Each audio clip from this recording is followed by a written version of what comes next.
আসসালামু আলাইকুম এভরিওয়ান, আমার রান্নাঘরে আপনাদের সবাইকে ওয়েলকাম জানাই। তা আজকে আপনাদের জন্য আবার আরেকটা রান্নার রেসিপি নিয়ে এসেছি। তা আজকে নিয়ে এসেছি মূলো দিয়ে একটা মিক্স সবজি রেসিপি। তো এই সবজিটা খেলে আপনি বুঝতেই পারবেন না যে এটা আমি মূলো দিয়ে রান্না করেছি। তো চলুন রেসিপিতে যাই। তো এখানে আমি পালং শাক নিয়েছি। পালং শাকটাকে ভালো মতো বেছে নেব। তো তার জন্য কিছু সবজি নিয়েছি আমি এখানে এখানে আমি কয়েকটা সিম নিয়েছি, একটা বেগুন, আর দুটো বড় সাইজের মূলো, আর একটা আলু। তো এগুলোকে আমি ধুয়ে পরিষ্কার করে কেটে নিচ্ছি। তো এখানে আমি কেটে নিয়েছি। তো আলুটাকে এরকম ছোটো ছোটো করে কেটে নিয়েছি। সিমটাকে আমার কাটা হয়ে গিয়েছে। বেগুনটাকে আমি ধুয়ে কেটে নিয়েছি। তো এখানে আমি এর মধ্যে কিছুটা বড়ি নিয়েছি, যে বড়িটা আমি ঘরে তৈরি করা। আর এখানে মূলোটাকে আমি কেটে নিয়েছি।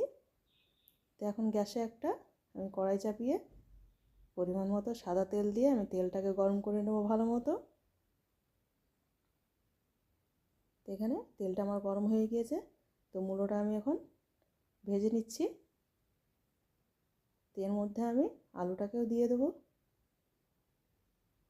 তো আমি একসঙ্গে ভালো মতো আলু আর মূলোটাকে লাল লাল করে ভেজে নেব।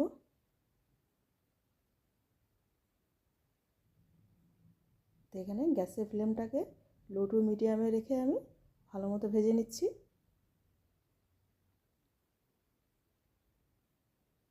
দেখেন এখানে আমার আলুটার মূলোটা একটু লাল লাল ভাজা হয়ে গেছে। তো এর মধ্যে এখন আমি সিমটা দিয়ে দিয়ে ভেজে নেব ভালো মতো। আর বেগুনটাকেও দিয়ে দিচ্ছি। দিয়ে আবারও কিছুক্ষণ ভালো মতো ভেজে নেব। তো এখানে সবগুলো আমার ভাজা হয়ে গিয়েছে। তো এগুলো আমি একটা পাত্রে উঠিয়ে নিচ্ছি। তো কড়াইয়ে আবারও আমি কিছুটা সাদা তেল দিয়ে আমি এখন বড়িটাকে একটু লাল লাল করে ভেজে নেব।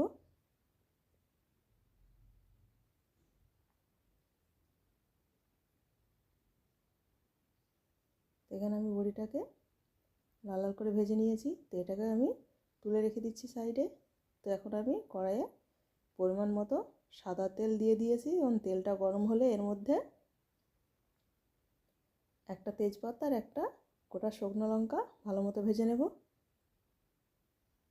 এটা ভাজা হয়ে গেলে এর মধ্যে আমি দুটো মিডিয়াম সাইজের পেঁয়াজ বেটে নিয়েছিলাম, এখন ওটা দিয়ে দিচ্ছি। আর কিছুটা কাঁচা লঙ্কা কেটে এখন আমি পেঁয়াজটাকে তেলের মধ্যে ভালো মতো ভেজে নেব। আর এখানে আমি কিছুটা মশলা বাটা দিচ্ছি, যেটা এখানে গোটা জিরে, গোটা ধনে আর কিছুটা গোলমরিচ দিয়ে বেটে নিয়েছিলাম। আর এখানে 1 চামচ আদা রসুনের পেস্ট দিয়ে দিয়েছি। এখন মশলাটাকে আমি ভালো মতো ভেজে নেব।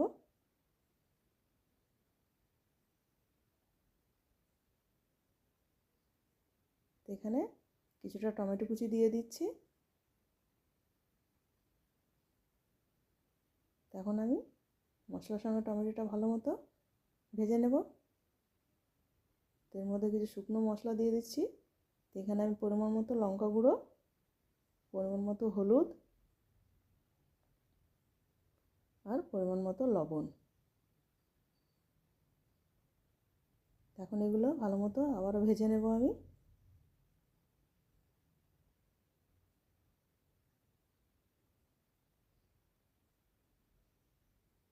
তো মশলাটাকে ভালো মতো ভেজে নেওয়ার জন্য আমি অল্প জল দিয়ে দিয়েছি।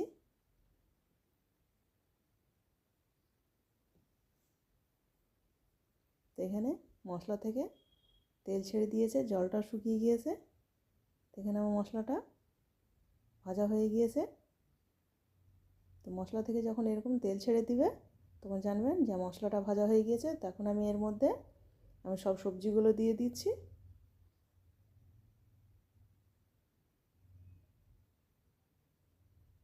তো এখন মশলার সঙ্গে ভালো মতো ভেজে নেব।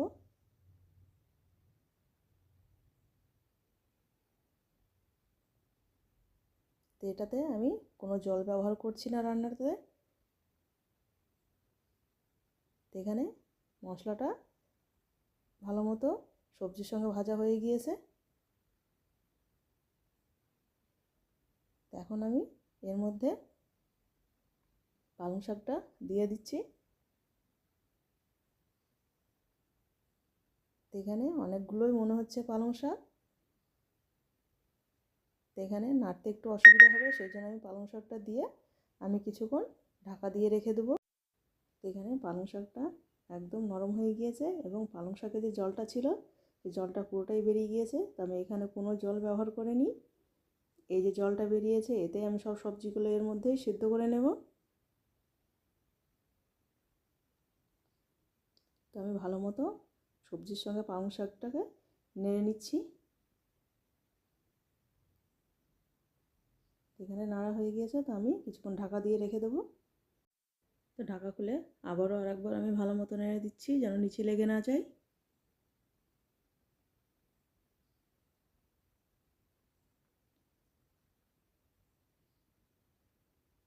তো এখানে আমি জলটা ভালো মতো আমি শুকিয়ে নেব।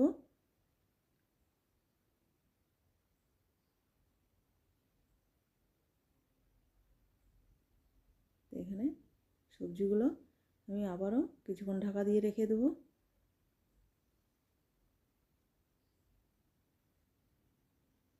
তো এটাতে আমি কোনো জল ব্যবহার করিনি। তো কিছুক্ষণ ঢাকা দিয়ে রেখে দিচ্ছি সেদ্ধ হওয়ার জন্য।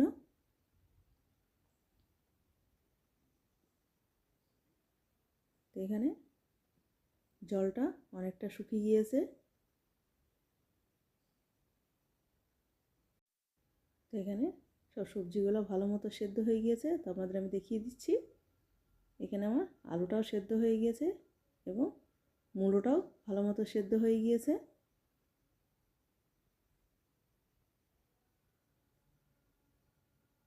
তো এখন আমি যে ধনেপাতাটা কেটে রেখেছিলাম এখন এর মধ্যে দিয়ে আমি ভালো মতো নেড়ে নেব।